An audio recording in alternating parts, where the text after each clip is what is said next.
안녕하세요. 매일 아침 말씀 묵상에 오신 여러분을 진심으로 환영합니다. 5월 29일 월요일 영혼 불멸이라는 오래된 거짓말. 생각할 문제. 바벨론의 무기는 무엇인가? 마지막 시대의 사단의 무기는 무엇인가? 죽음 이후의 삶에 대한 성경의 가르침은 오늘 우리에게 주는 교훈은 마지막 시대에 사단은 강력한 두 가지 무기를 가지고 세상을 미혹할 것인데 그 첫 번째 것은 영혼 불멸 강신술 사상이고 두 번째는 일요일 예배입니다. 그 첫 번째 무기, 바벨론의 무기에 대하여 성경은 어떻게 이야기해 줄까요? 계시록 16장 13절에 보면 또 내가 보매 개구리 같은 새 더러운 영이 용의 입과 짐승의 입과 거짓 선자의 입에서 나오니 그들은 공통점이 있는데 귀신의 영이라 그렇게 이야기했습니다. 이적을 행하여 온 천하 왕들에게 가서 하나님 곧 전능하신 이의 큰 날이 있을 전쟁을 위하여 그들을 모으더라. 용의 입과 짐승의 입과 거짓 선자들의 입에서 나오는 소리가 무슨 소리일까요?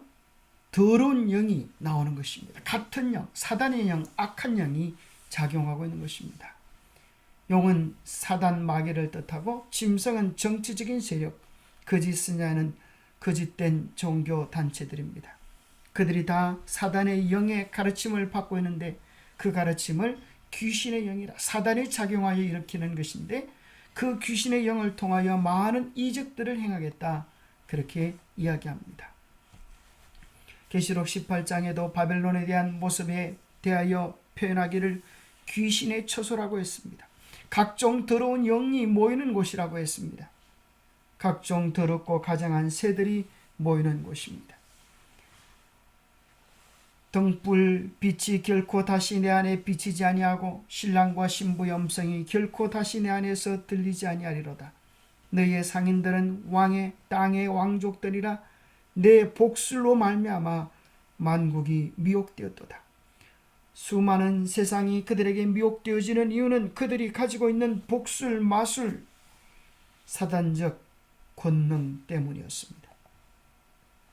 도대체 그것은 무엇을 이야기할까요?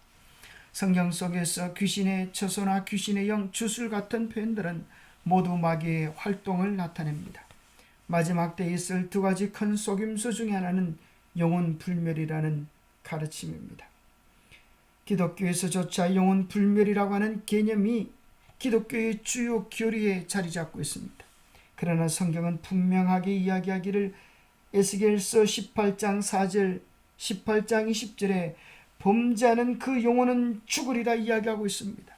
영혼은 불멸하는 것이 아니라 죽어 없어져 그 죄값을 받으면 사라질 것이라고 이야기합니다. 영혼 불멸한다 라고 하는 사상 때문에 그것에 기반하여 영혼 지옥이 생기게 된 것입니다. 죄인들은 죽지도 않는 영혼이 되어서 꺼지지 않는 불 속에 떨어져서 영혼이 불탄다고 하는 죽지도 끝나지도 않을 괴로움을 영원히 누린다고 하는 그러한 가르침을 오늘날 수많은 기독교인들이 믿고 있는 것입니다. 얼마나 안타까운 사실입니까? 유명한 세계적인 복음 전도자 빌리 그레함도 이렇게 빌리 그레함이 죽은 후에 오늘날 얼마나 많은 사람들이 이렇게 표현합니까? 빌리 그레함도 지옥불에 대하여 많은 설교들을 했습니다. 빌리 그레함은 이제 하늘에 있으며 예수의 사랑의 품에 안겨서 안전하다라는 말을 들어보았습니까? 흔히 많은 교회의 장례식을 표현할 때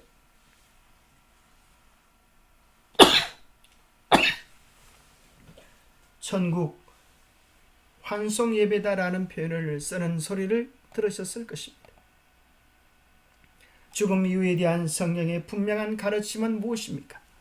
전도서 9장 5절에 보면 산자는 죽을 줄을 알되 죽은 자는 아무것도 모르며 그들이 다시는 상을 받지 못하는 것은 그들의 이름이 잊어버린 바 됨이라고 이야기해 줍니다.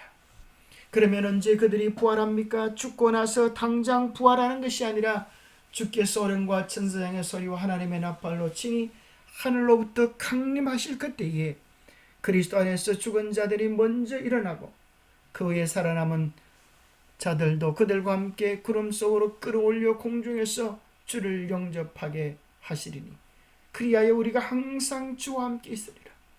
이것이 구약 신약 성경의 핵심적 가르침인 것입니다.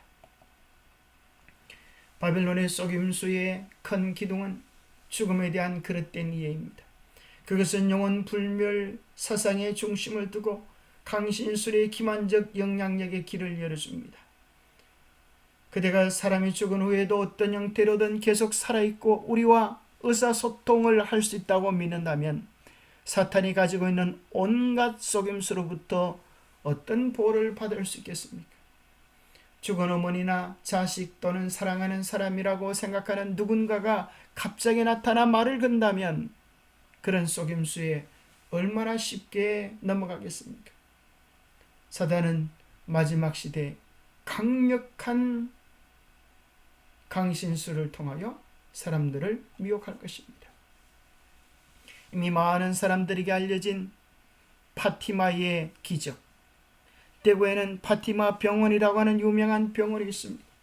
그 병원의 이름을 파티마라고 지은 것은 아마도 파티마의 마리아가 현년하였던 그 사실을 기념하여서 그와 같은 은혜와 기적이 일어나기를 바라는 뜻에서 파티마 병원이라고 이름을 명명하지 않았나 생각됩니다. 파티마의 세 아이들에게 성모 마리아가 나타났습니다. 우리가 생각하기에 흔히 아이들은 거짓말할 수 없는 그런 존재라고 생각합니다. 솔직하고 본 것을 그대로 이야기했으니 결코 거짓이 아니라 실제로 그들이 경험했던 사실일 것입니다. 그때 마리아가 나타나서 이 아이들에게 지옥을 보여줍니다. 그리고 세상에 일어날 여러 가지 일들에 대한 비밀들도 알려주고 그 내용이 교황청에 보관되어 있다고 하는 사실은 익히 알려진 것입니다. 이 세 아이들이 본 마리아가 보여준 지옥에 대한 환상은 파티마의 천상 메시지라고 하는 책에 이렇게 기록되어 있습니다. 앞서 바리낫을 쓸 때와 같이 당신 손을 펼치셨는데 그 손에서 나온 빛은 땅을 꿰뚫는 것 같았고 우리는 그 안에서 불의 바다를 보았다. 그 불 속에서 사람 모양의 흑색 또는 청동색의 숫덩이와 같은 영혼들과 악마들이 화염과 연기에 휩쓸려 떠돌고 있었다.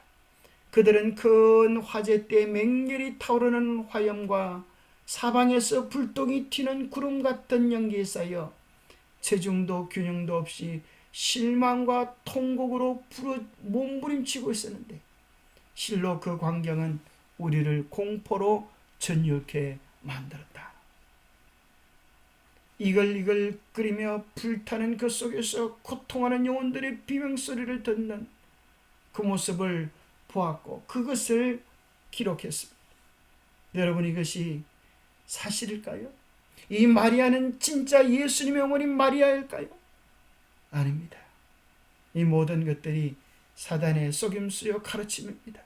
오늘날 강력하게 이러한 현상을 통하여 세상을 미혹하고 있는 것입니다. 왜 우리가 그렇게 말할 수 있습니까? 성경의 근본적 가르침과 다르기 때문입니다. 마리아는 우리와 똑같은 존재여서 죽은 것입니다. 그런데 천주교는 마리아를 신의 영역으로 특유로 작정하고 성부, 성자, 성령, 성모라고 그렇게 명명하고 있습니다. 그 모든 것들은 그 배우의 예배를 받기 원하는 사탄의 속임수가 있는 것입니다. 강신술의 기초가 된 영혼 불멸설, 사탄이 에덴 동산에서 영혼 불멸에 관하여 한 설교, 곧 너희가 결코 죽지 아니하리라는 설교는 강단에서 반복되었고 사람들은 그것을 순수한 성경의 진리로 받아들이고 있다. 그것은 강신술의 기초이다. 하나님의 말씀은 어떤 곳에서도 사람의 영혼이 불멸이라고 가르치지 않는다. 불멸은 오직 하나님만의 속성이다. 기도하겠습니다. 하나님 아버지, 참으로 우리로 하여금 바르게 성경을 믿고 바르게 성경의 진리를 깨닫게 하여 주옵소서. 오늘날 사단은 귀신의 영을 통하여 수많은 이적들을 행하고 눈앞에 나타나는 사건들을 통하여 우리의 마음을 미혹합니다. 죽었던 자들을 불러일으키기도 하고 이전에 죽었던 마리아를 환상 속에서 만나도록 유도하기도 합니다. 그 사실이 아무리 대단하고 엄청날지라도 성경의 말씀과 위배될 때, 성경의 가르침과 다를 때 그것은 비지의 천사로 가장한 사단의 모습임을 깨닫고 분별할 수 있도록 도와주시옵소서. 세상의 편만한 거짓과 속임수 가운데서 하나님의 말씀의 빛으로 바르게 분별하게 도와주시고 오직 주님의 말씀을 따라 진리를 따라 살아갈 수 있는 우리가 되게 축복하여 주시옵기를 우리 주 예수 그리스도 이름 머지하여 간절히 간구하옵나이다. 오직 성경, 오직 예수를 따라가는 지혜로운 하늘 백성들이 되시기를 축복합니다. 감사합니다.